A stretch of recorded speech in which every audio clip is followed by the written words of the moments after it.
தெளிவுறவே அறிந்திடுதல் தெளிவுதர மொழிந்திடுதல் சிந்திப்பார்க்கே களிவளர உள்ளத்தில் ஆனந்தக் கனவு பல காட்டல் கண்ணீர் துளிவர உள்ளுருக்குதல் இங்கிவையெல்லாம் நீயருளும் தொழில்களன்றோ ஒளிவளரும் தமிழ்வாணி அடியநீர்க்கு இவை அனைத்தும் உதவுவாயே.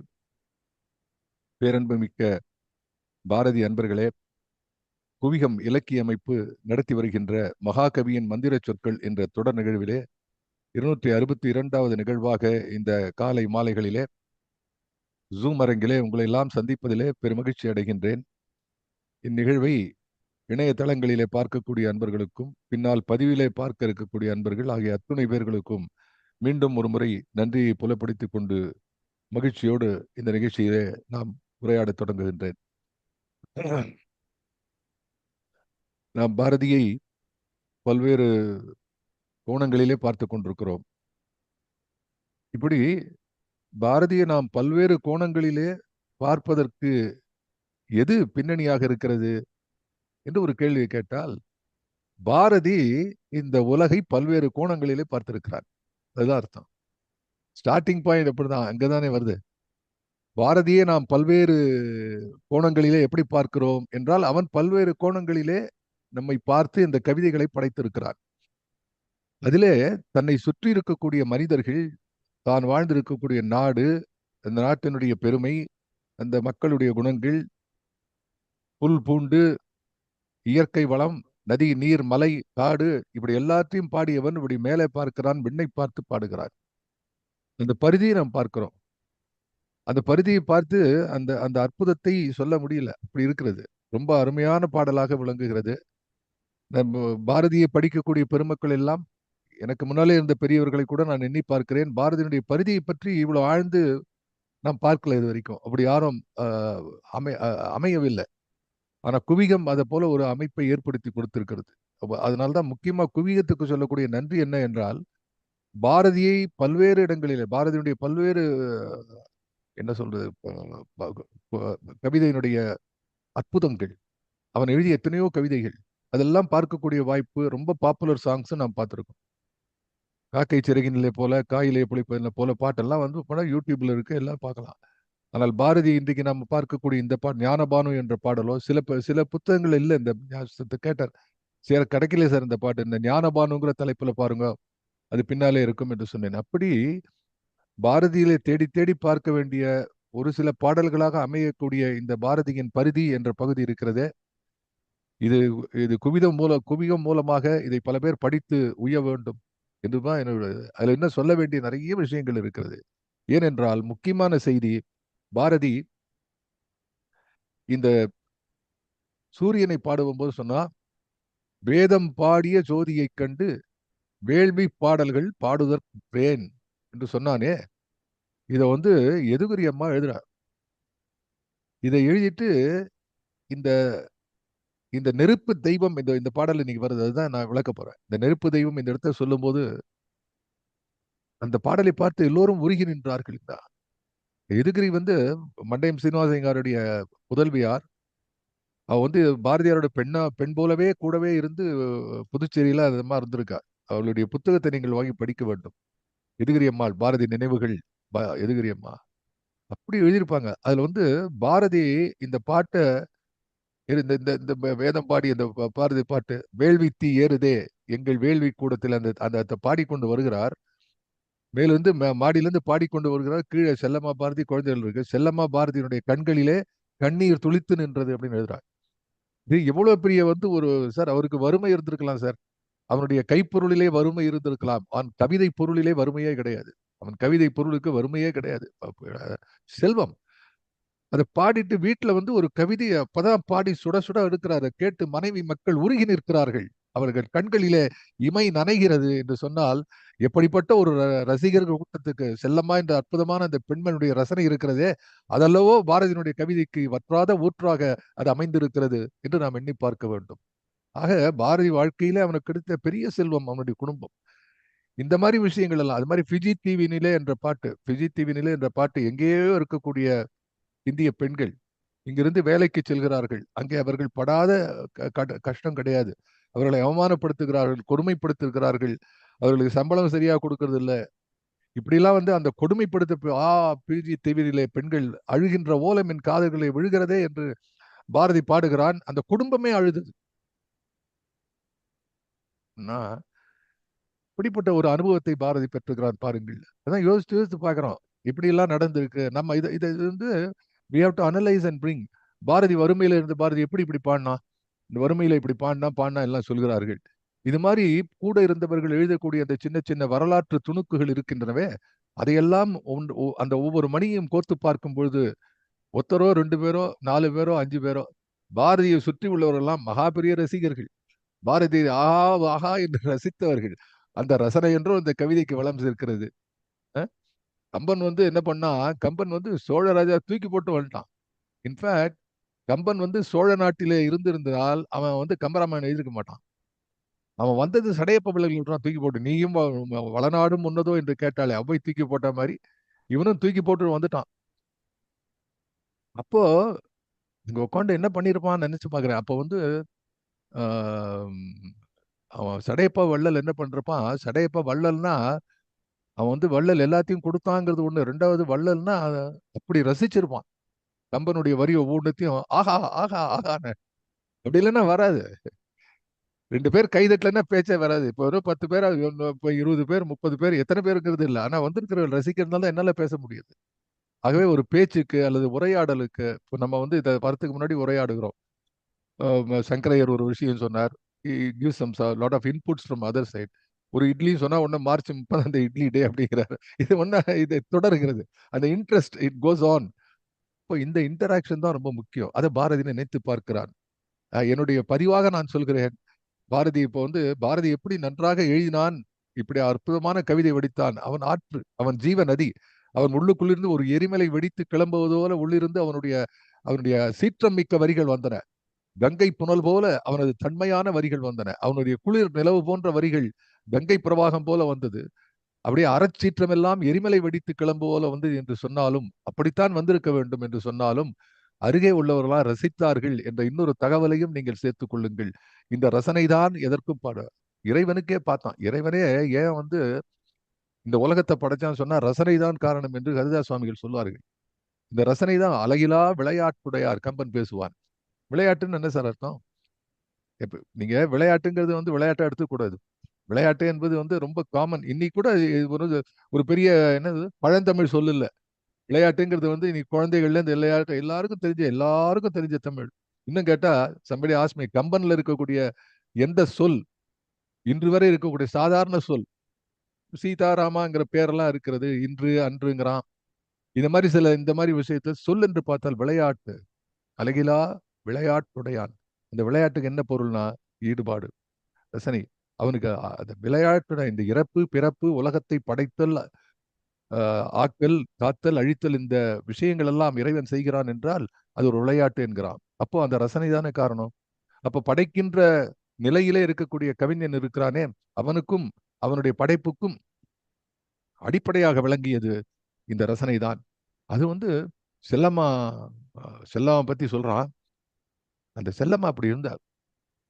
அது வேதமடி நீ எனக்கு, வேள்வியடி நான் உனக்கு. நீங்க நான் என்னத்தை சொல்றது? அதாவது சாதாரண விஷயம். நான் இன்னைக்கு மேடையில பேசும்போது கூட, நான் இந்த டெட்ராய்ட்ல பேசும்போது கூட சொன்னேன், வீணையடி பத்தி பேசியிருக்கேன். நீங்க இவன் பாரதி பக்கம் பக்கமா ஒரு கிட்டத்தட்ட 100 பக்கத்துக்கு மேல கட்டுரையிலே எழுதியிருக்கான் வேதத்தை பத்தி, பாடல்களிலே எழுதியிருக்கிறான். சூரியனை பாடும்போது வேதம் சொன்ன சூரியன் என்று எழுதுகிறான். இந்த இந்த கார்பஸ படிச்சதுக்கு அப்புறம் பாரதி கண்ணம்மா என்ற தன் செல்லம்மாவை பார்த்து வேதமடி நீ எனக்கு சொன்னா அதுல எவ்வளவு ஆழ்ந்த பொருள் இருக்க வேண்டும். இதுதான் சார், இதுதான். அதனாலதான் பாரதியை படிக்கணும். பாரதியை படிக்க படிக்க அந்த ஒவ்வொரு சொல்லும் எப்படி வைரம் போல மாறுகிறது. நான் சொன்னேன் மகாகவி என்ற அந்த அந்த பேச்சிலே கூட நான் குறிப்பிட்டிருக்கிறேன். பாரதி மகாகவின்னு சொல்றதுக்கு ஏதாவது ஒரு எக்ஸாம்பிள், நல்ல எக்ஸாம்பிளா எடுக்கணும் அவசியமே கிடையாது. எந்த வார்த்தை அதை பார்க்கிறபடி பார்த்தா மகாகவி தெரிஞ்சு போயிடும். அவ்வளவுதான் விஷயம். சாதாரண வார்த்தைகள். அவன் ஏற்கனவே இருக்கிறான். அவன் தான் மகாகவி என்று தானே பறைசாற்றிக் கொள்ளவில்லை. ஆனால் நாம் பார்க்கக்கூடிய பார்வையிலே அவன் மகாகவி ஆகிறான். பாஞ்சாலி சபதத்துல ஒரு இடத்த படிச்சா ஆஹா மகாகவி. சூரியனை பத்தி இருக்கான், இங்க படிச்சா மகாகவி. அவனை எங்க சொல்லிட்டாலும் மகாகவி தான் அவன். நம் பார்க்கிற பார்வையில இருக்கு. லைக் எப்படி வந்து கோயம்புத்தூர் மீட்டிங்ல வந்து ஜெயகாந்தனை பற்றி ஒருவர் சொன்னார்கள். அவர் வந்து தன்னுடைய விசுர்வத்தை அந்த கவி அந்த அந்த அந்த கதையிலே காட்டியுள்ளார்ன போது ஜெயகாந்தன் என்று பேசுவார். இது விஸ்வரூபம் என்பது காட்டுவதில்லை, தரிசிக்கப்படுவது, பார்க்கப்படுவது என்று அவன் சொன்னான். யாரும் வந்து உனக்கு காட்டுறது இல்லை, நம்ம பார்க்கறது. ஆகவே பாரதி வந்து இந்த வேதத்தை பற்றி எழுதுகிறான்.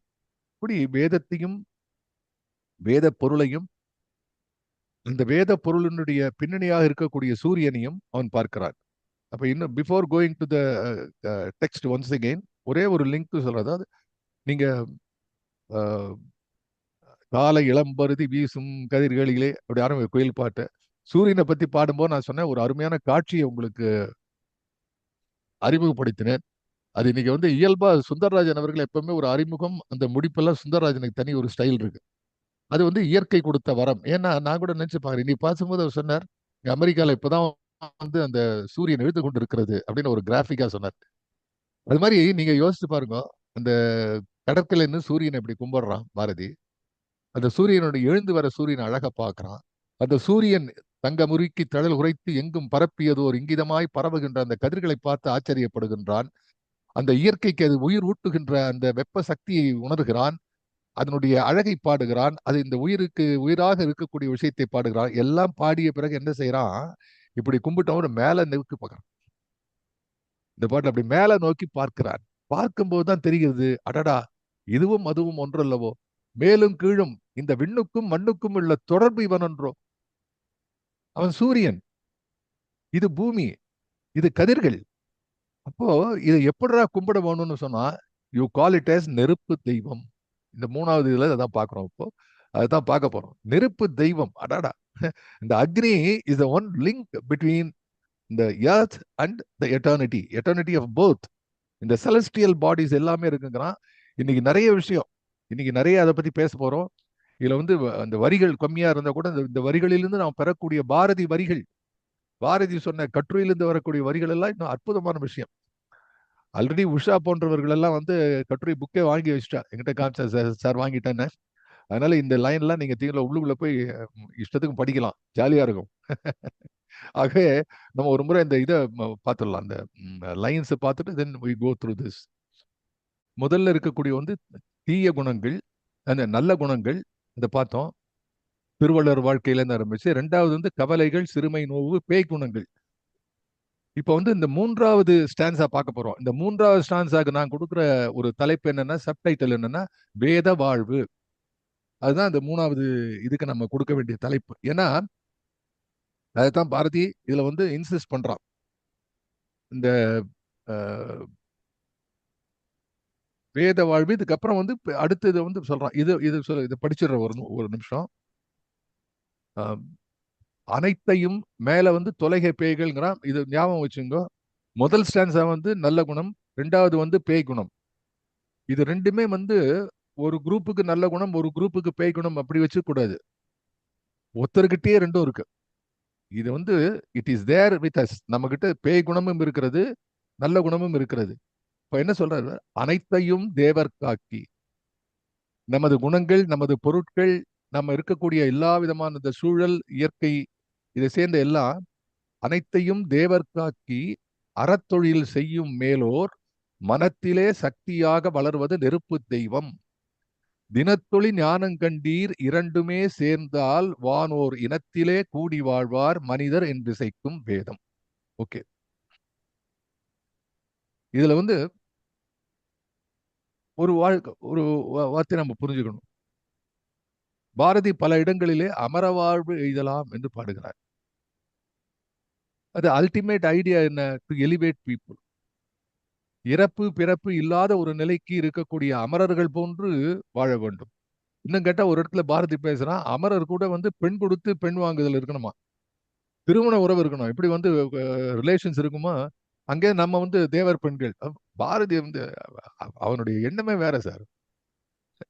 சிந்து நதியின் மிசை இந்த பாட்டுல இருக்கக்கூடிய அந்த அந்த அந்த ரொமான்ஸ் இருக்க, சுந்தர தெலுங்கனில் பாட்டிசைத்து தோணிகள் ஒட்டி விளையாடி வரும்.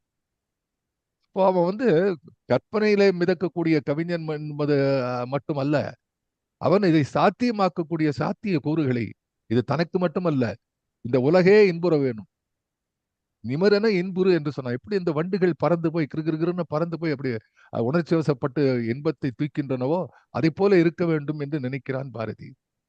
இப்போ அதுல வந்து எழுதக்கூடிய விஷயம், இந்த வேத வாழ்க்கை வாழும்பொழுது என்ன ஆகிறது என்றால், முதல்ல மேல இருக்கக்கூடியவர்கள் அமரர்கள், இங்க இருக்கக்கூடிய மனிதர்கள், இந்த மனிதர்களும் அமரர்களும் இணைய வேண்டும். அது ஒண்ணு அடிப்படை. ஹவு டு எலிவேட் பீப்புள், அதுதான் வேதம் சொல்லக்கூடிய உத்தமமான விஷயம். இப்போ வந்து பாரதியுடைய வரிகளிலே சொல்ல வேண்டும் என்றால், வேதத்தை பத்தி பல இடங்களிலே பாரதி எழுதுகிறான். ஒன்றல்ல இரண்டல்ல, பல இடங்களிலே எழுதுகிறான். என்ன அப்படின்னு பார்த்தா, இது ஏன் ஏன் வேதம் என்பதற்கான பொருளை பின்னாடி சொல்கிறான். அதுக்கு முன்னாடி நான் வந்து ஐ வில் டெல் யூ, வேதத்தை பற்றி அவன் சொல்லக்கூடிய இடங்களை பார்க்கும்பொழுது, இந்த இந்த பாரத மாதாங்கிற பாட்டு இருக்கு, உங்களுக்கு தெரியும். அதுல வந்து நன்று பல் வேதம் வரைந்த கை பாரத நாயகி தன் திருக்கை. பாரத மாதா பாட்டுல யாரா வேதத்தை எழுதினா, வேதத்தை எழுதியது பாரத மாதாவின் திருக்கை என்கிறான்.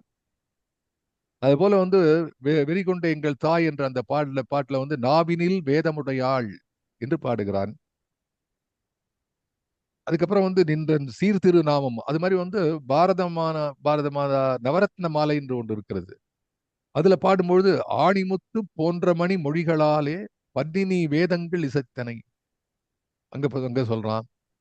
அதுக்கப்புறம் விநாயகர் நான்மணி மாலையில வந்து வேத முனிவர் விரிவாக புகழ்ந்த என்று வருகிறது. தேவி நின்னொளி பெறாத தேயம் ஓர் தேயமாமோ, பாரத மாதாக்கு சொல்றான். காவிய நூல்கள் ஞான கலைகள் வேதங்கள் உண்டோ, உன்னுடைய அருள் இல்லை என்று சொன்னால் இந்த வேதங்கள் எல்லாம் இருக்கின்றனவோ, வேதச் சுடரே என்கிறான். அது போல வந்து உங்களுக்கு எல்லாம் தெரியும், நான் அடிக்கடி சொல்ற பாட்டு, வெள்ளை மலர்மிசை வேத கருப்பொருளாக விளங்கிடுவாள். என்ன ஒரு முரண் தொடை பாருங்கள். வெள்ளை மலர்மிசை வேத கருப்பொருளாக விளங்கிடுவாள் என்று பாடுகிறானே, அப்படி வேத பொருளை பாடுகிறான். அப்புறம் வந்து நிறைய இடங்கள்ல அதான் சொன்ன, வேதமடி நீ எனக்கு, சூரிய பாட்டிலே வந்து வேதம் பாடிய ஜோதியை கண்டு, இப்படி பல இடங்கள்ல I can go on and on this. அந்த வேதத்தை பற்றி ஏன் பாட வேண்டும் என்று சொல்லும்போது, இதுதான் பேக்ரவுண்ட் சார். இப்ப நம்ம எல்லாருக்கும் வந்து வேதம் என்று சொன்னால் என்ன என்று ஓரளவு தெரியும். வேதம் ரொம்ப பழசு. அந்த வேதத்தை இப்ப என்ன எடுத்து பொதுவாக என்ன அர்த்தம்னா, வேதத்தை வந்து ஏதோ ஒரு சில வகுப்பினர் தான் வேதம் என்று சொல்கிறார்கள். வேதம் என்பது வடமொழியில் இருக்கிறது.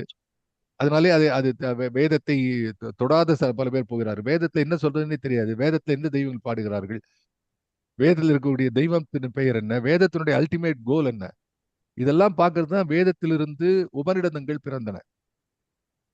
ஸ்ருதி, சுருதி என்று தமிழ் எழுதணும். ஸ்ருதி என்பது வேதம், ஸ்மிருதி என்பது இந்த பின்னாலே வரக்கூடிய உபநிடதங்கள், அதனுடைய விளக்கங்கள் பின்னாடி வரக்கூடியது. வேதத்தினுடைய ஆரம்பம் முடிவு என்றெல்லாம் இருக்கிறது. இப்படி பலவிதமான விஷயங்கள். பாரதி இதை எளிமைப்படுத்தி கொடுக்கிறார். ஏன்னா பாரதிக்கு வந்து ஒரு அடிப்படையான ஒரு தத்துவத்தை எண்ணி பார்க்கிறான் அல்லது உபதேசிக்கிறான். வேதத்தை எல்லாரும் புரிந்து கொள்ள வேண்டும். உண்மையான வேதத்தை, அதாவது என்ன அர்த்தம், உண்மையான வேதத்துக்கும் பின்னாடி வரக்கூடிய வேதத்துக்கும் என்னன்னா, வேதம் பிறந்த காலத்திலே இருந்த வேத நுணுக்கங்கள், வேத பிரதிஜைகள், வேத என்ன சொல்றது, வேத மந்திரங்கள். மந்திரம்னா இந்த போன சொன்ன மந்திரம் போல் வேண்டுமடா சொல்லின்பம் என்னன்னா இந்த சொற்கள் மகரிஷிகளுடைய அடி அடி ஆழத்தில், உள்ளத்தின் அடி ஆழத்திலிருந்து வரக்கூடிய வேண்டுதல்கள் தான் மந்திரங்கள் என்று போன முறையை விளக்கம் பண்ணு. இவைகள் ஒரு காலத்திலே புத்த சமண இந்த மதங்கள் எல்லாம், அதாவது வேதங்களை ஏற்றுக்கொள்ளாத மதங்கள் பிறந்த போது என்ன ஆயிடுத்து, வேதங்கள் மறைய தொடங்கின. அப்போ இந்த புத்த சமண மதத்திற்கு பின்னாலே வந்து அந்த மதங்களை எடுத்து கொடுத்தவர் பெரியவர்கள் பல பேர் இருக்கார். எல்லாரும் பெரியவர்கள் தான். ஆனால் என்ன ஆச்சு அப்படின்னு சொன்னா, பாரதி எழுதுகிறார், அந்த வேதங்கள் அழிந்து போக நிலையிலே மீட்டு கொடுத்த பல பெரியவர்கள் அந்த வேதத்தினுடைய அடையாள குறியீடுகளை கொஞ்சம் மாற்றி அதை கதை பொருளாக்கி பல விஷயங்களை உள்ளே சேர்த்து விட்டார்கள். பாரதி இதை வந்து எங்கள் தாய், பாரதி கண்ணனின் தாயிலும் பாடுறான், கண்ணனின் ஆசான் என்ற இடத்திலும் பாடுகிறான், பல இடங்களிலே குறிக்கிறான். தந்தை என்று எடுத்து பின்னால் கோத்த போய் மூடர்கள் என்று எழுதுகிறான். அதெல்லாம் எரிச்சு போடணும் அப்படின்னு எழுதுறான் பாரு. இப்போ வேதத்திலே தேவையில்லாத சில விஷயங்களை பிற்காலத்திலே சேர்த்திருக்கிறார்களே, அதை எடுத்து உண்மையான வேதத்தை சொல்ல வேண்டும் என்று பாரதி நினைக்கிறார். அப்ப அதுக்கு தடையாக இருப்பது என்ன என்று கேட்டா, இந்த வடமொழியில இருக்கின்ற காரணத்தால் பல பேருக்கு தெரியல. ஆகவே வேதத்தை, உண்மையான வேதத்தை தமிழிலே கொண்டு வர வேண்டும் என்று பாரதி நினைக்கிறார். வேத ரிஷிகளின் கவிதை என்று பாரதி ஒரு தொகுப்பை எழுதியிருக்கிறான். வேத ரிஷிகளின் கவிதை என்று அதை படிச்சு பார்த்தா, இவ்வளவு தொல்லப்பட்டு வேதத்தை படிச்சு உண்மையிலே வேதத்துல அதனுடைய அந்த என்ன சொல்றது, ஒரு அரிசி இருந்தா அந்த அரிசியில தேவையில்லாத விஷயங்களை கல்லெல்லாம் பொறுக்கி போட்டுட்டு சமைக்கிறதுக்கு நல்ல அரிசியை தேர்ந்தெடுப்போமே, அது போல வேதத்தில் இருக்கக்கூடிய தேவையில்லாத விஷயங்களை, அப்படின்னா என்ன அர்த்தம், இன்டர்பிரேஷன், வேதத்துல இருக்கிறதெல்லாம் தேவைதான், ஆனால் அந்த வேதத்தை சரியாக உணர்த்தவில்லை. அதெல்லாம் படிச்சதுக்கு அப்புறம் இந்த மாதிரி ஒரு 100-200 பக்கம் அதை பற்றி எழுதின ஆராய்ச்சி கட்டுரை, ஒரு 10-15 புக்ஸ், இதை படிச்சதுக்கு அப்புறம் தான் புதிய ஆத்தி சூடிய நான் படிக்கும்போது பாரதி வேதம் புதுமை செய்யணும் எழுதலாம். அப்பதான் அர்த்தம் புரிஞ்சுது. அது வரைக்கும் என்ன பண்ணானா, இன்னொரு வேதத்தை எழுது, வேதம் என்னன்னா வேதம் புதுமை, வேதம் பழசுங்கிறான், வேதம் புதுமை. இப்பதான் புரியுது என்னன்னா, டே வேதத்துல இருக்கக்கூடிய விஷயத்த சரியா சொல்லு. சடங்குகள் எல்லாம் வேதங்களாகி விட்டன. இன்று இருக்கக்கூடிய மிகப்பெரிய பிரச்சனை என்ன அப்படின்னு சொன்னா, we do not know, in spite of all these ஊடகங்கள்லாம் இருக்கக்கூடியது, பொய்கள் மலிந்து விட்டன. இன்னைக்கு ஒரு ஒரு நியூஸ் கேட்டா இது பொய்யா இது உண்மையானே தெரியல, மாறி மாறி வருது. அப்போ இத்தனை 1000 ஆண்டுகளுக்கு முன்னாலே இருந்த விஷயத்திலே ஒரு சில பேர் அங்கும் இங்குமாக ஏதாவது கூட்டி குறைத்து விட்டால் அது எத்தனை பெரிய துன்பத்தை கொடுக்கிறது. நீங்க ஒரு பேப்பரை பாருங்க, ஒரு ஒரு நியூஸ் பேப்பர் எடுத்துங்க. அந்த நியூஸ் பேப்பர் எடுத்து ஒரு ஓரத்துல கத்திரிக்கோல் வச்சு கட் பண்ணுங்க. ஒரு சின்ன இடத்துல கட் இருக்கும். சப்போஸ் அந்த பேப்பரை உருட்டி குருட்டி சுருட்டி நல்லா 10 முறையா சுருட்டி ஒரு இடத்துல கட் பண்ணா, அதுக்கப்புறம் அந்த பேப்பரை விரிச்சா 10 இடத்துல ஓட்டம் இருக்கும். ஒரு கட்டு தான்.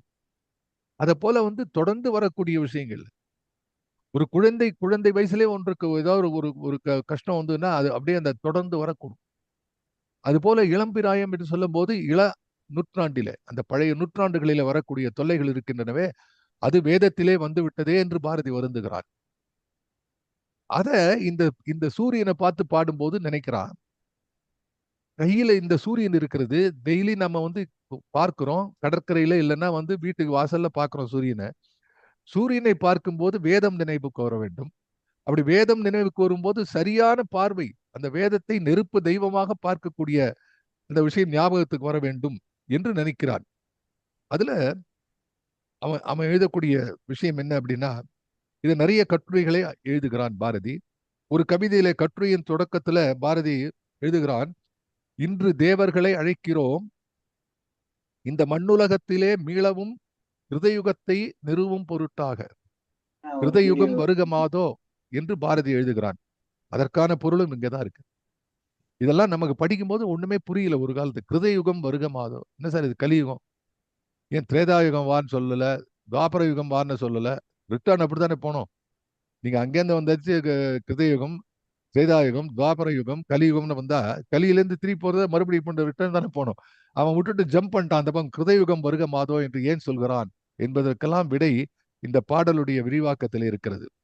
அதுல அவன் எழுதுகிறான், அறிவின்மை, அசுத்தம், சிறுமை, நோய், வறுமை, கொடுமை, பிரிவு, அநீதி, பொய் என்ற ராட்சச கூட்டங்களை அழித்து மனித ஜாதிக்கு விடுதலை தரும் பொருட்டாக கல்வி, அறிவு, தூய்மை, பெருமை, இன்பம், செல்வம், நேர்மை, ஒற்றுமை, நீதி, உண்மை என்ற ஒளிகளெல்லாம் வெற்றியடையும் பொருட்டாக பாரதி கட்டுரை எழுதுகிறார். You see how carefully he is writing about it. இன்னைக்கு today we are talking about சமூக நீதி, மக்களிடையே ஒரு ஒரு மன ஒற்றுமை தேவை. இங்க மட்டும் இல்ல, நம்ம நாட்டில் மட்டும், உலகத்திலேயே அது தேவையாக, மனித குலத்துக்கே தேவையா இருக்கக்கூடிய விஷயத்தை Bharathi he takes that inspiration from the, அதுல பாரதி வேத சிந்தனையில மறுபடியும் எழுதுகிறார். புதிய மந்திரங்களாக, அதாவது அமரத்தன்மையை குறித்த மந்திரங்கள் என்று தியானத்தை பற்றியும் அவர்கள் எழுதுகிறார்கள். அதுல பாரதி சொல்லக்கூடிய ஒரு ஒரு முக்கியமான விஷயம், இந்த வேதங்களை பற்றி சொல்லும் பொழுது நான் சொன்னேன் இப்போ காலை இளம்பருதின்னு, அது வந்து he calls it as a dawn. இன்னொன்னு சொல்றேன் உங்களுக்கு, பாரதி வந்து நிறைய ஆங்கிலத்திலும் எழுதியிருக்கிறார்.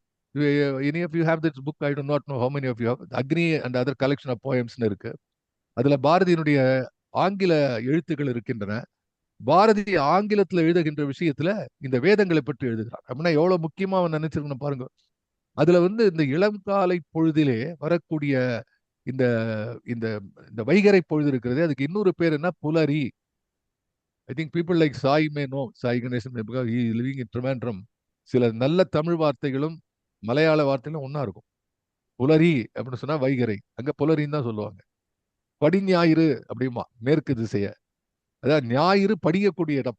ஞாயிறுங்கிற சூரியன் வந்து எங்க படிகிறதோ அது வெஸ்ட், அது மேற்கு, அது படிஞாயிறுமாங்க. அப்படி அந்த புலரி என்ற வார்த்தை இருக்கிறது, நல்ல அருமையான செந்தமிழ் சொல். அந்த புலரி என்ற வைகரையை பாரதி என்ன செய்கிறான், அதை விளக்குகிறான். வேதத்தை எப்படி பார்க்க வேண்டும் என்பதில் அந்த வைகரை பற்றி, அது வைகரை என்று சொல்கிறான். அதனால்தான் இந்த காலை இளம்பருதி என்று ஆரம்பிக்கிறார். அதுல வந்து ரொம்ப முக்கியமான விஷயம் நீங்க தெரிஞ்சுக்கிறது இன்னைக்கு வந்து, you should take it. What I am today talking is not only an explanation of Bharati's poem, but Bharati வந்து இந்த வேதம் என்ற தத்துவத்தை பத்தி என்ன சொல்லியிருக்கிறான் என்பதை பத்தி நம்ம புரிஞ்சுக்கணும். இந்த ரிஷிகள் வந்து என்ன செய்கிறார், என்ன எழுதுறாருங்கிறது வந்து, பாரதி ரைட்ஸ் த டான் அப்படின்னு ஒரு, த டான்னா டிஓஎன் இல்ல. பாரதி வந்து கவிதையில டான் தான், he is a don in poetry. But அவன் எழுதுற வந்து கவிதை இந்த இந்த வந்து டிஏடபிள்யூஎன் டான். நான் ஒன்று நினைச்சு பார்க்குறேன், கிட்டத்தட்ட ஒரு 40 வருடங்களுக்கு முன்னால் ஒரு எனக்கு முதல்ல வந்து பாரதி அவார்டு கொடுத்தாங்க. பாரதி அவார்டு வந்து அந்த அமைப்பு பேரு த டான், தி டான், டிஏடபிள்யூஎன். இப்போவும் அந்த எங்கேயோ இருக்குன்னு ட்ரிப்ளிகன்ல எங்கோ கொடுத்தாங்க அது. ஆனா அப்போ தெரியாது, 40 வருஷம் முன்னாடி எனக்கு தெரியாது இந்த டான் அப்படிங்கிற அமைப்புல இருந்து எனக்கு பாரதி விருது கொடுத்துருக்காங்களேன்னு. பாரதி இங்கிலீஷ்ல எழுதுறான் பாருங்க அதை. It is a common experience with poets that they receive their best songs from above.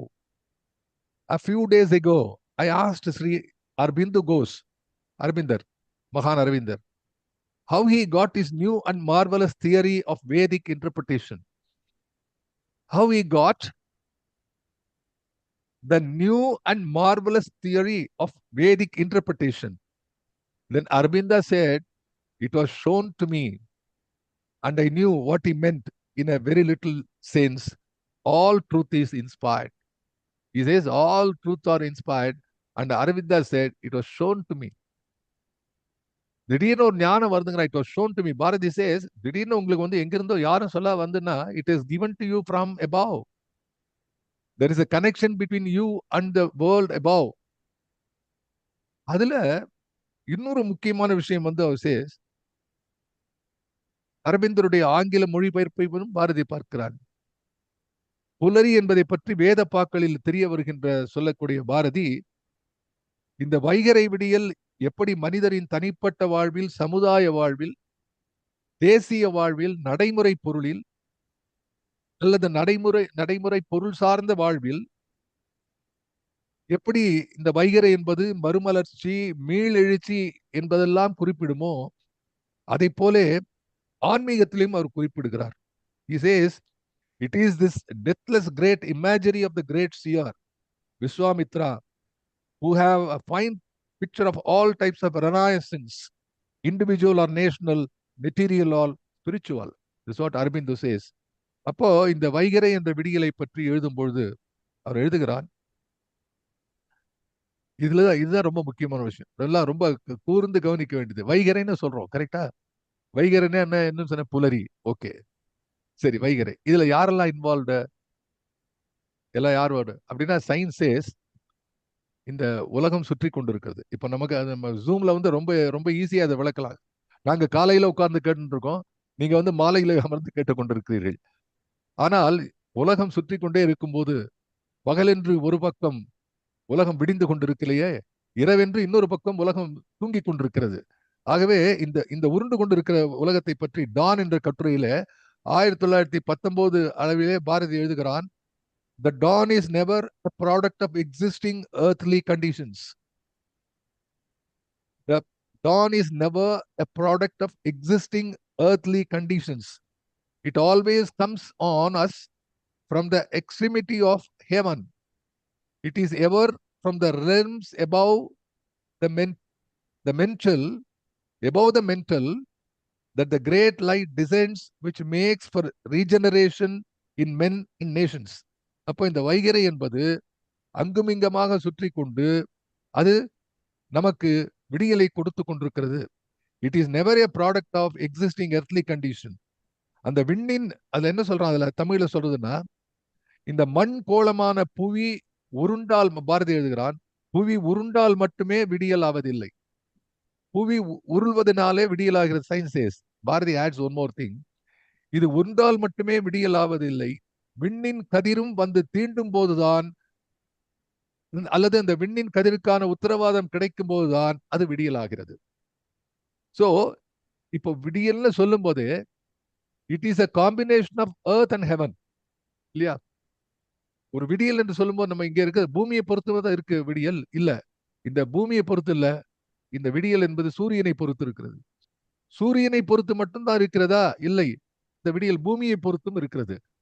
அப்போ இந்த இரண்டும் சேர்ந்து இருக்கு. இதைத்தான் வந்து பாரதி இந்த இடத்துல சொல்றான். இவ்வளவு கஷ்டப்பட்டு இதை பற்றி பேசக்கூடிய விஷயம் என்ன என்றால், பாரதி இந்த நெருப்பு தெய்வம் இந்த இந்த ஸ்டான்ஸால என்ன சொல்றான், அனைத்தையும் தேவர் காக்கி அறத்தெழில் செய்யும் மேலோர் மனத்திலே சக்தியாக வளர்வது நெருப்பு தெய்வம். சரியா? அடுத்த லைன் சொல்றான், தினத்தொளி ஞானம் கண்டீர் இரண்டுமே சேர்ந்தால். எந்த இரண்டு? ஒன்னு பூமி, இன்னொன்று வானோர், வான், வான் உலகம், the earth and the heaven. தினத்தொளி ஞானம் கண்டீர். தினத்தொளி ஞானம் கண்டீர்னா எவ்ரி டே வைகர் என்று சொல்லக்கூடியது தினம் தினம் வருகிறது. It is not a single thing, event. The event is repeatedly happening right from the beginning of the earth. அதிலிருந்து வந்து கொண்டிருக்கிறது. இரண்டும் சேர்ந்தால் வானோர் இனத்திலே கூடி வாழ்வார் மனிதர் என்று இசைக்கும் வேதம்.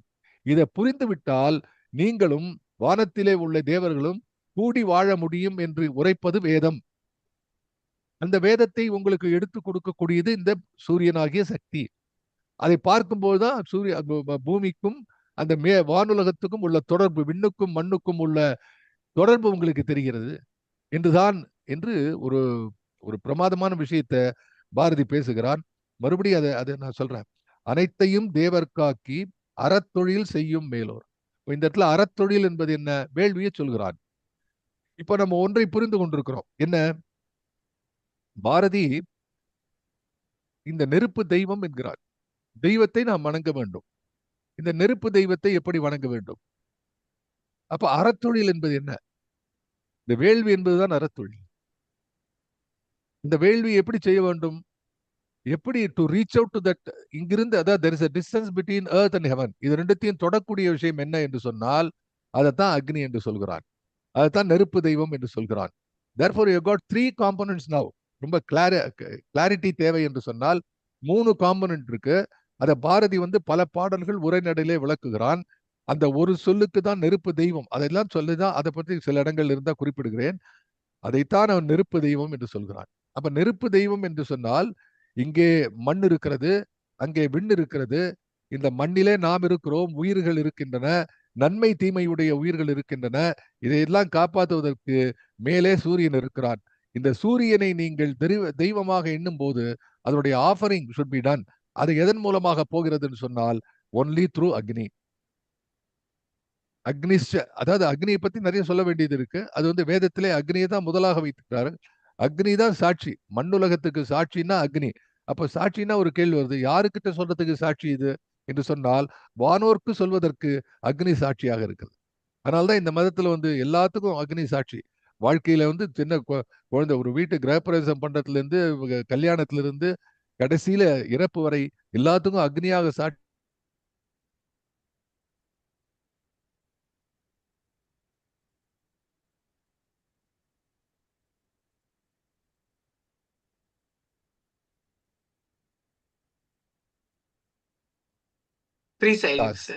ஏன் அப்படின்னா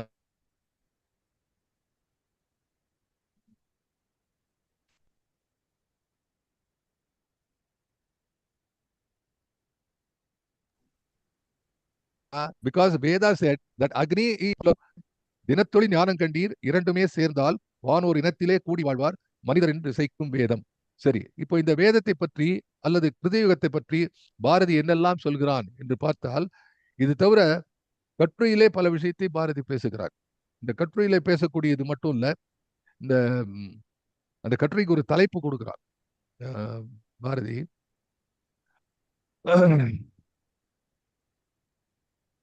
இன்று அப்படின்னு ஒரு சொல்றான். இன்று அப்படிங்கிறது இன்றுனே போட்டு இன்று அப்படின்னே ஒரு தலைப்புல கட்டுரை எழுதுகிறான். அந்த கட்டுரை எழுதும் போது அதுக்கு அவனுடைய பெயர் ரிஷிகுமாரன் என்று எழுதி கொள்கிறான். இன்று தேவர்களை அழைக்கிறோம், எம்மை ரிஷிகளாக செய்து தரும் பொருட்டு எமது குற்றங்களை எல்லாம் நீக்கி கோணல்களை நிமிர்த்தி எமக்கு அமர இன்பத்தை தரும் பொருட்டு. இதுதான் பாரதி வரிகள். அப்போ இதுக்கெல்லாம் ஞான பானு என்ற தலைப்பிலே அவன் ஏன் எழுதுகிறான் சொன்னால், இந்த சூரியன் உனக்கு ஒரு ஞானத்தை கொடுக்க வேண்டும். அந்த ஞானம் உனது குற்றங்களை எல்லாம் நீக்கி நல்ல குணங்களை பெரிது செய்து சமுதாயத்திலே உன்னை நல்ல மனிதனா ஆக்கி இந்த பூமியை அமரவாழ்வு எழுதக்கூடிய வகையிலே மாற்ற வேண்டும் என்பதற்காக அவன் எழுதுகிறான் இந்த கட்டுரை தலைப்பில். இதை தாண்டி அவன் எழுதும்போது பல விஷயங்களை சொல்லுகிறான். அது என்னன்னு பார்க்கும்போது ஒன் மோர் திங், இந்த பாடல்ல இருக்கக்கூடிய இந்த வாழ்வு என்று வருகிறது, நெருப்பு தெய்வத்தை நீங்கள் வேண்டி இருக்கக்கூடிய செய்தி என்ன என்றால், அது இந்த இடத்துல சொல்றான். வேள்வியின் கருத்து அப்படிங்கும்போது இது பாரதியுடைய இன்டர்பிரிட்டேஷன் மட்டும் இல்ல. Please right understand, it is an interpretation of the original Veda that Bharati reiterates everywhere. அவன் எழுதுகிறான், வேதத்தினுடைய கருத்து பற்றி நான் எனது என்ற அகந்தையாலும், Bharathi, I am quoting Bharathi, நான் எனது, இது இன்று என்ற இதுல வருது, கட்டுரை தொகுப்புல வருது, நான் எனது என்ற அகந்தையாலும் பிறருக்கு பல விதங்களிலே தீங்கிழைப்பதும் தமக்கு தாமே பலவிதமான அச்சங்களும் தீங்குகளும் வருவித்துக் கொள்வதும் ஜீவர்களின் இயற்கை. இந்த இழிவு கொண்ட இயற்கையை ஞான தீயிலே போட்டு பொசுக்கி விடுதல் வேத ரிஷிகளால் ஏற்படுத்தப்பட்ட யஜ்ஞம் அல்லது வேள்வியின் கருத்து. இதான் சொல்றான். இப்போ இந்த வேள்வியில் இருக்கக்கூடிய அக்னி ஸ்தோமம் என்று பாரதி எழுதுகிறார். தீயை பற்றி ஸ்தோமம் என்றால் அதை புலர்ந்து வாழ்த்துவது என்று பொருள் இருக்கிறது. அதை பற்றி அந்த வேத காலத்தில் இருக்கக்கூடிய விஷயங்களை பற்றி எழுதுகிறான். அதான் சொல்றான், அதுல மனிதக்குள்ளே பரமாத்மாவின் சக்தி திகழ்கின்றது.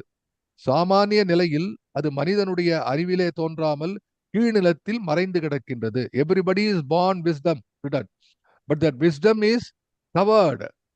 எப்படி இந்த அஜ்ஞானம் என்பது ஞானம் என்பதை அந்த இருள் மூடி கிடக்கிறதோ அப்படி கிடக்கிறது இந்த சக்தியை. எந்த சக்தி இதை எப்படி தெளிவுபடுத்துகிறது? நிலத்திலே மூடி கிடக்கிறது. இயற்கை என்ற தாய் அதனை வயிற்றுக்குள் வைத்து மூடிக்கொண்டிருக்கிறாள். இந்த சக்தி ஒளி தராமல் மறைந்திருக்கும். அங்கே இந்த சக்தி வெளிப்பட பிறந்துவிடும். இந்த சக்தியை இது வெளிப்படுகிறது, அக்னி தேவன் என்று கூறும்.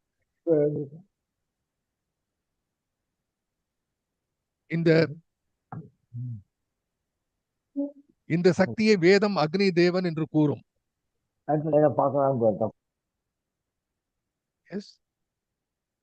ஓகே. இப்போ பாரதி இந்த முதல் பாடல்கள் சொல்லும் போது அதுதான் சொல்றான். கவலைகள், சிறுமை, நோவு, கைதவம், வறுமை, துன்பம், அவலமா மனத்தை காட்டில் அவலமாம் புலமையச்சம் இவையெல்லாம் அறிவிலாமை என்று சொல்கிறார்.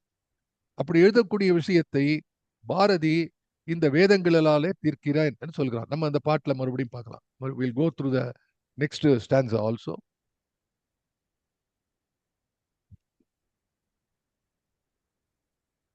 ஆம். பண்ணிய முயற்சியெல்லாம் பயனுற ஓங்கும்.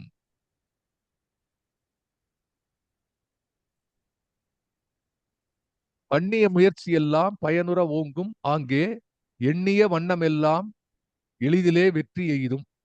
திண்ணிய கருத்தினோடும் சிரித்தனல் முகத்தினோடும் சிரித்திடு முகத்தினோடும் வண்ணத்துல சிரித்திடு முகத்தினோடும் நன்னிடும் ஞானபானு அதனை நாம் நன்கு போற்றின்.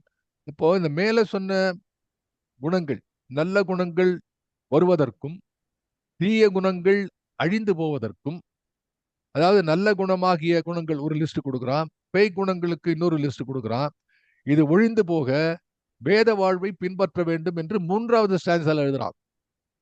அதை பாருங்க. அந்த 3வது ஸ்டான்ஸால என்ன சொல்றான் பாருங்க. தினத்தொழி இனத்திலே கூடி வாழ்வார் மனிதர் என்று இசைக்கும் வேதம். So he is very clear what Veda says. வேதம் என்பது ஏதோ ஏதோ தெய்வத்தை புகழ்து. Wrong idea is that. இப்ப எல்லாம் கேங்க வேதம் இது எல்லா கடவுளை பத்தியும் வேதத்துல சொல்றது என்று சொல்றார்கள். எல்லா கடவுளை பாரும்போது வேதம் பாடிய வேதம் புகழ்ந்திடும் ஈசன் என்றெல்லாம் சொல்கிறோம். ஆனால் உண்மையிலே பார்க்கும்போது வேதம் என்ன சொல்கிறது என்று சொன்னால், வானோர் இனத்திலே கூடி வாழ்வார் மனிதர் என்று இசைக்கும் வேதம். So this is the material I want to take back home. வேதம் சொல்வது என்னன்னா, Vedam is trying to help you. இந்த மனித வாழ்வை ஒரு இன்னும் மிகுந்த நன்மையுடைய வாழ்வாக, அமர வாழ்வாக, இந்த துன்பமில்லாத நிலையே சக்தி என்று பாரதி பாடுகிறானே, அப்படிப்பட்ட ஒரு வாழ்விலே உங்களை அமைக்க விரும்புவதுதான் வேதம்.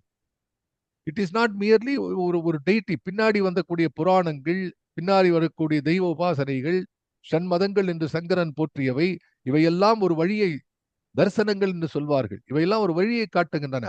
ஆனால் அதையெல்லாம் தொடர்ந்து போனால் கடைசியிலே தெரியக்கூடியது இந்த வேதம் என்பதுதான் பாரதியினுடைய நுட்பமான அறிவு திண்மை. அனைத்தையும் தேவர் காக்கி அறத்தொழில் செய்யும் மேலோர் மனத்திலே சக்தியாக வளர்வது நெருப்பு தெய்வம். அப்போ உலகத்துல இருக்கக்கூடிய இந்த நல்ல நல்ல விஷயம் உலகத்துல இருக்க, அது என்ன சொல்றான் குறியீடு, அசுரர்கள் என்று சொல்றான் வேதத்துல. இந்த பேய் குணங்களை அசுரர்கள் என்றும் நல்ல குணத்தை தேவர்கள் என்றும் குறிப்பிடுகிறார்கள். குறியீடு தான்.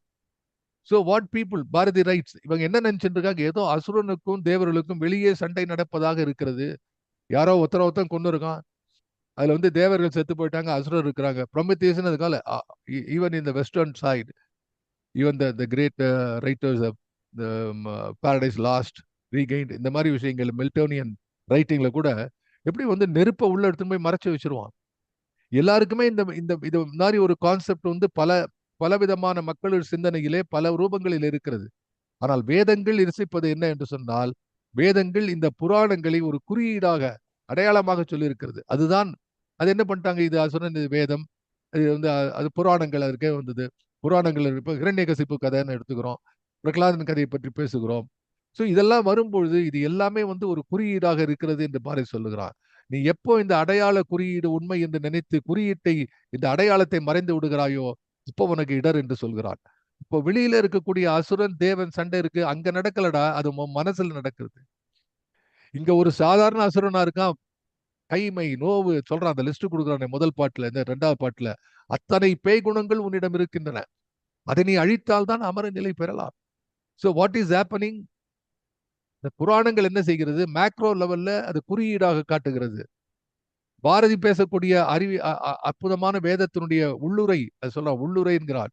வேதத்தினுடைய உள்ளுரை என்ன என்று சொன்னால், அங்கே அந்த வேதத்தினுடைய உள்ளுரையாக விளங்கக்கூடியது இந்த மனசுல போடுற சண்டைங்கிறான். சார் பாரதி இப்படி எல்லாம் சொல்லியிருக்கனால நீங்களே கொஞ்சம் எப்படி சொல்லிக்கிறீங்களா சார் அப்படின்னா, பாரதி எழுதியிருக்காங்க, யாரும் படிக்கல. பாரதி ஒரு ஒரு விடுதலை என்ற ஒரு நாடகம் யாருக்கா தெரியுமா? தயவு செய்து கைதூக்கி காட்டுங்கள் எனக்கு. விடுதலை என்று பாரதி ஒரு நாடகம் எழுதியிருக்கிறார். விடுதலை விடுதலை விடுதலை எல்லாம் எழுதுறார் கவிதை. பறையருக்கும் இங்கு தீயர் புலையருக்கும் விடுதலை. இந்த விடுதலை பாட்ட போது சுதந்திர விடுதலை பத்தி பேசுகிறான் என்று இவன் எழுதின அத்தனை கூத்து, இத்தனை கட்டுரையெல்லாம் படிச்ச பிறகு பாரதி விடுதலை என்று எழுதும்போது, விட்டு விடுதலையாக நிற்பாய் என்ற சிட்டுக்குருவியைப் போல என்று அவன் எழுதும்பொழுது, இந்த விடுதலை என்பதற்கு வேறு விதமான பொருள் வருகிறது. அதை நான் உங்களுக்கு குறிப்பிட்டு காட்ட விரும்புகிறேன். அது என்ன என்று கேட்டால், விடுதலை என்று ஒரு ஓரங்க நாடகம் பாரதி எழுதுகிறான். தயவு செய்து குறிப்பிட்டுக் கொள்ளுங்கள். விடுதலை நம்ம ஜெகத் சித்திரம் என்று ஒன்று எழுதுகிறான். பாருங்க, புக்ல இருக்கும். Usha will find it, I know, she is already noting it down. விடுதலை என்று ஒரு நாடகம் எழுதுறான். அதுல எழுதுறான் ஓரங்க நாடகம். அதுல கலி முடிவதாக இருக்கிறது, அதாவது கலியுகம் முடிந்து போகிறது. கலி முடிந்து கிருதயுகம் எழுகமாதோ என்கிறான். கலியுகம் முடிஞ்சு போறது அப்படின்னு ஒரு டிராமா எழுதியிருக்கா சார். அது 39 வயசுக்குள்ள என்னதான் பண்ணிருக்கான். நம்ம யோசித்து பார்க்க முடியாத அளவுக்கு எதையெல்லாமும் செய்து விட்டுருக்காங்க. இஸ் நாட் அ மியர் போயட், ஞானி. நான் நேற்றைய தினம் டெட்ராய்ட்ல பேசும்போது நான் குறிப்பிட்டேன், ஒரு கவி என்பதும் ஞானி என்பதும் 2 பேரும் ஒண்ணுதான். ரிஷிகள் ஞானிகள், இவனுக்கு என்னடா வித்தியாசம்னா, ஞானி விழியாலே பேசுவான், கவிஞன் மொழியாலே பேசுவான். அதுதான் விஷயம். அவனிடம் விழி இருக்கிறது, இவனிடம் மொழி இருக்கிறது. ரெண்டும் இல்லைன்னா மொழி இருக்கு, நம்மகிட்ட முழிச்சுன்னு தான் இருக்கணும்.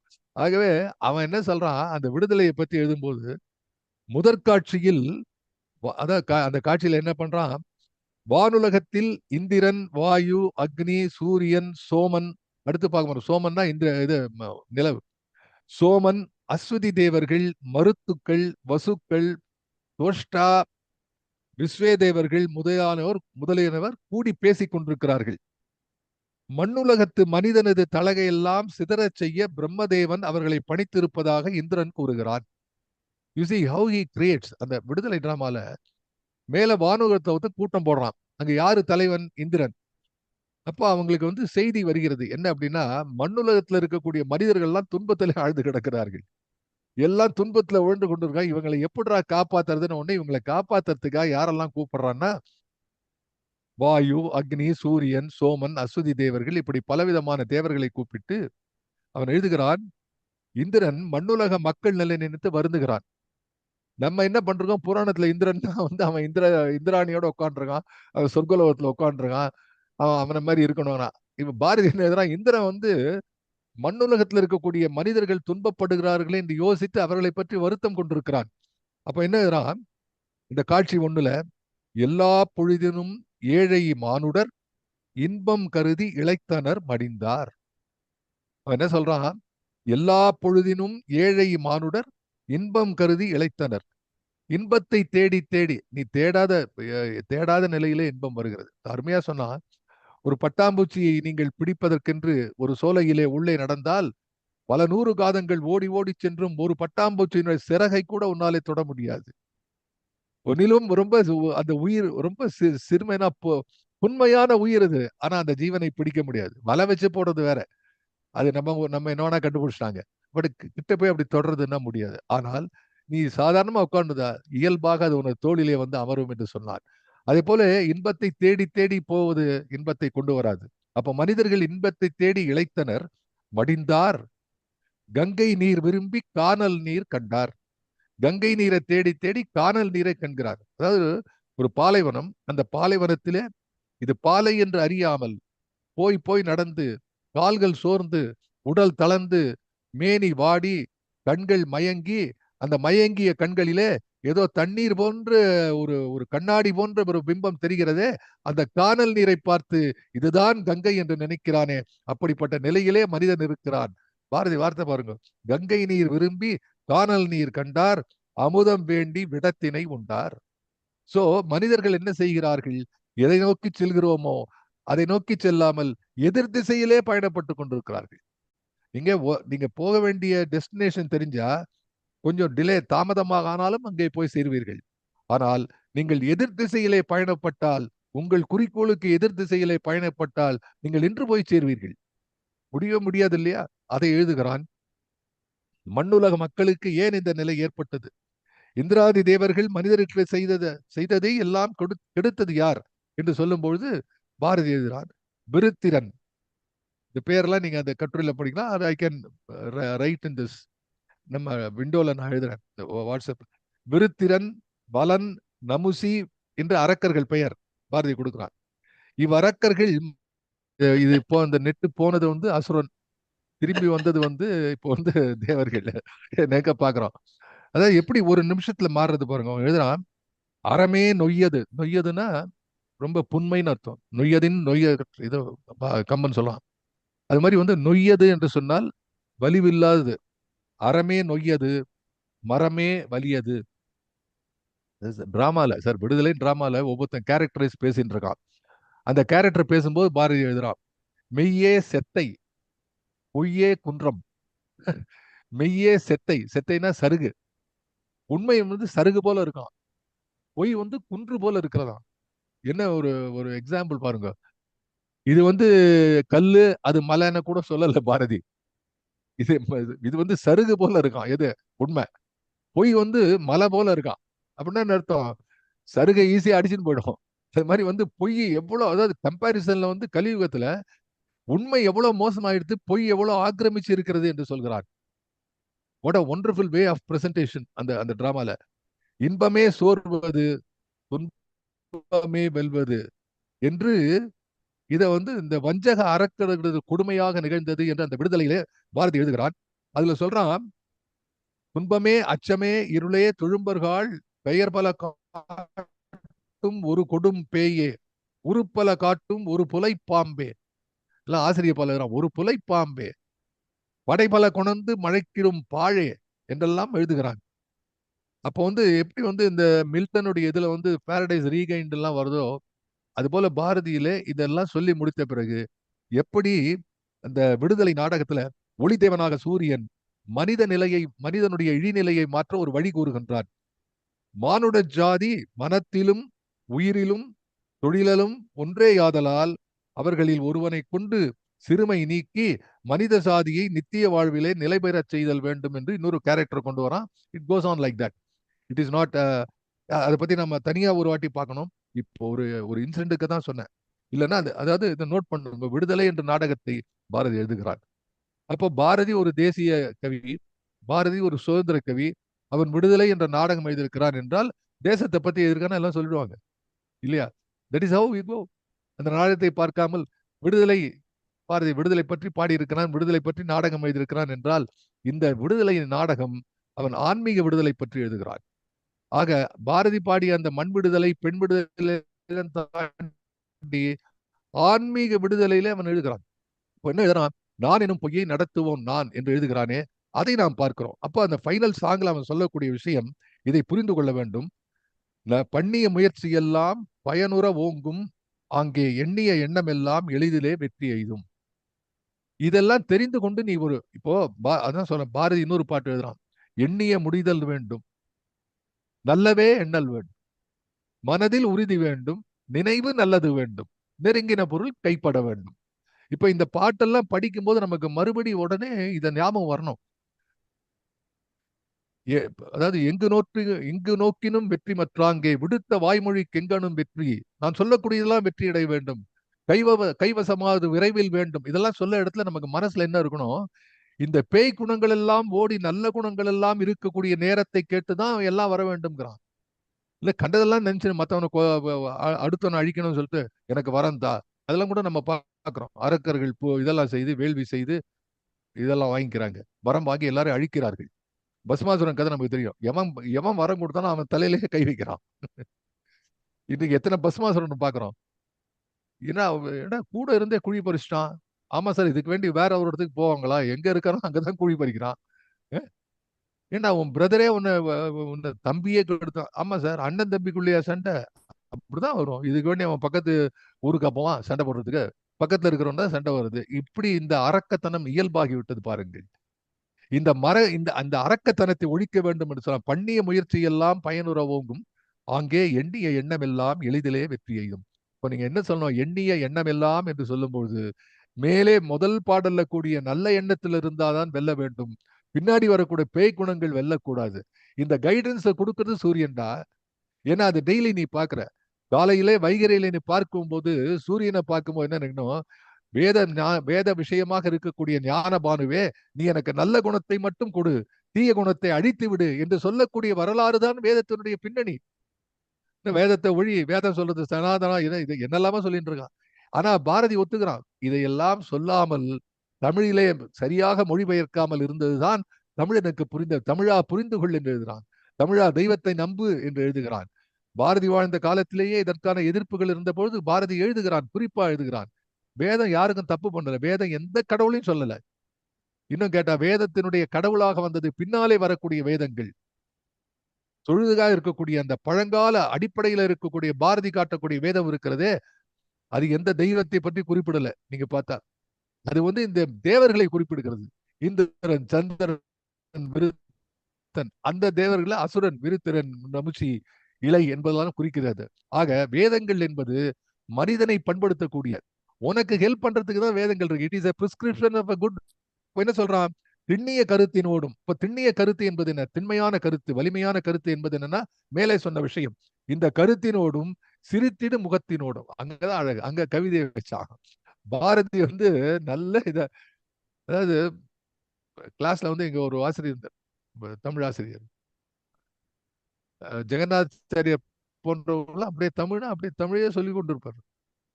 ஒண்ணுமே இடைச்செருகளே இருக்காது. ஆனா இன்னும் திறந்த ஒருத்தர் பாலகுருநாதன் ஒருத்தர். அவர் வந்து என்ன பண்ணுவார், தமிழ்ல சொல்லிக் கொண்டு நடுவில் வந்து தமிழ்வாதிற்கே உரிய சில ஜோக் எல்லாம் உண்டு. நடுவுல ஒரு சின்ன அப்படி ஜோக் சொல்லுவார். ரொம்ப கஷ்டமா போய் கொண்டிருக்கிற நேரத்துல ஒரு சின்ன ஜோக் ஒன்று அடிப்பார். அது மாதிரி பாரதியே சொல்றான். அதை வந்து ஸ்லைட் டவுன் பண்றான். என்ன இப்படி சொல்லிட்டு கொண்டு இருக்கும்போது, திண்ணிய கருத்தினோடும் சிரித்திடும் முகத்தினோடும் நன்னிடும் ஞானபானம். இங்க என்ன அழகுன்னா, சிரித்திடும் முகத்தினோடும்னா, இவ்வளவு கஷ்டப்படுறே உனக்கு ஹெல்ப் பண்ற அந்த சூரியன் இருக்கு இல்லையா, அது சிரித்த முகத்தோடு வரும். கேட்கக்கூடிய நீ இருக்கே, உனக்கும் முகத்துல சிரிப்பு வரும். அதாவது the entire atmosphere will become very very friendly. சிரித்திடும் முகத்தினோடும் என்பது இங்கே ஒரே நேரத்திலே ஞானபாவனையும் குறிக்கிறது, அது உன்னையும் குறிக்கிறது. ஒண்ணும் இல்ல, அது எப்படி எப்படி சார் அதுக்கு எக்ஸாம்பிள் கொடுப்பீங்கன்னா, ஏதோ ஒரு பஸ்ல புதுமை பித்தன் எழுதுற கதை. பஸ்ல போயிட்டு இருக்கான், ஒரு குழந்தை இருக்கு. அந்த குழந்தை வந்து இன்னொருத்தனை பார்த்து சிரிக்கிறது. அந்த குழந்தைக்கு இது யாருன்னு தெரியுமா, இல்ல இவனுக்கு தான் அந்த குழந்தை யாருன்னு தெரியுமா? ஒரு குழந்தை உங்களை பார்த்து சிரித்தால் நீங்கள் திரும்ப சிரிக்க மாட்டீர்களா? அப்படி இல்லை என்று சொன்னால் நீங்கள் குருடு, செவிடு, அல்லது நீங்கள் மனிதனே அல்ல, இல்லையா? அப்படி அந்த சூரியன் போன்று உங்கள் ஒளி தரக்கூடிய தேவன் இருக்கிறாரே, அந்த தேவன் உங்களை பார்க்கிறான். திண்ணிய கருத்தினோடும் சிரித்திடு முகத்தினோடும் நன்னிடும் ஞானபானம். உங்களை அண்டி வருகிறது ஞானபானம். That is what is called சௌலபியம். பெரியவர்கள் சிறியவரிடம் நெருங்கி செல்ல வேண்டும். அறம் என்பது அதுக்கு ஏன் சார் அப்படின்னா, the physicality of the aspect is that the great water force will come. வெள்ளங்கள் பள்ளத்தை நோக்கி பாய வேண்டும். ஞானம் ஞானம் இல்லாத இடத்தை நோக்கி பாய வேண்டும். அறிவு அறிவற்ற நிலையை நோக்கி பாய வேண்டும். வைத்தியன் நோயாளியை நோக்கி வர வேண்டும். அன்பு அன்பற்ற இடத்தை நோக்கி பாய வேண்டும். எனவேதான் பாரதி நம்மை நோக்கி பாய்ந்து வந்தான். இப்படிப்பட்ட அற்புதமான கவிஞன் யாருக்கு எழுதினான்? நமக்கு வேண்டி எழுதினான். ஏன் நம்ம கிட்ட தெரியாது, இல்லாதவர்களுக்கு கொடுக்கிறோம். அப்போ இந்த கொடையை கொடுத்தானே, ஈத்துவக்கும் இன்பம் அறியார்கள் தாமடும் என்று வள்ளுவன் சொன்னானே, அப்படி இந்த அற்புதமான செய்திகள் எல்லாம் நமக்கு ஈந்து நமக்கு கொடை கொடுத்து அந்த இன்பத்திலே திளைத்துக் கொண்டிருக்கிறான். எனவே அவன் மகாகவி. அந்த மகாகவியை பற்றி தொடர்ந்து பேசக்கூடிய வாய்ப்பு எனக்கு கிடைத்துக் கொண்டே இருக்கிறது. என்ன தவம் செய்தேன் என்றுதான் சொல்ல வேண்டும். ஒரு நாள் இல்ல, ஒரு நேரம் இல்லை, எந்நேரமும் அவனை பற்றி எண்ணிக்கொண்டிருக்கிறேன். அந்த வேதத்தை பற்றி எங்கேயோ இருக்கு. எனவேதான் இன்னமும் வந்து வேதம் எங்கெல்லாம் வருகிறதோ நினைத்து பாருங்க. வேதம் புதுமை செய். எனக்கு இப்பதான் இது பேசும்போது அந்த வேதமடி நீ எனக்கு தானே மனைவியை பார்த்து திருவிக்கா அவர்கள், தமிழறிஞர் திருவிக்கா அவர்கள், அவர் தன்னுடைய முதலிரவிலே நிகழ்ந்ததை எழுதுகிறார். என்ன துணிச்சல் வேணும்? முதலிரவு நிகழ்ந்து திருவிக்கா போன்ற ஒருவர் எழுதுகிறார், என் அன்பான மனைவி, என்னை விட செல்வத்திலே மிகுந்தவள், என்னை ஆதரித்து திருமணம் செய்து கொண்டவுடன் கேட்டேன், அம்மா உனக்கு நான் வந்து என்ன கொடுக்குதுன்னு தெரியல. முதலிரவிலே பேசுகிறார்கள் திருவிக்கா மனைவியும். மனைவி சொல்றா, என்கிட்ட எல்லா செல்வம் இருக்கு, நீங்கள் எனக்கு தமிழை கொடுங்கள், தமிழ் என்று செல்வத்தை கொடுங்கள் என்று சொன்னால் எப்படிப்பட்ட ஒரு அற்புதமான தமிழ் அறிஞர் பரம்பரையை நாம் பெற்றிருக்கிறோம். இதெல்லாம் நினைத்து பார்க்க வேண்டாமா? அப்படி இந்த வேதத்தை நமக்கு எடுத்து சென்று கொடுக்கிறானே பாரதி. அந்த பாரதியை கொண்டாடுவோம். எப்பெல்லாம் நேரம் கிடைக்கிறதோ பாரதியை படிப்போம், அவன் வழியை பின்பற்றுவோம் என்று சொல்லி இந்த அளவிலே இன்றைய தின சொற்பொழிவை நிறைவு செய்கிறேன். நன்றி, வணக்கம்.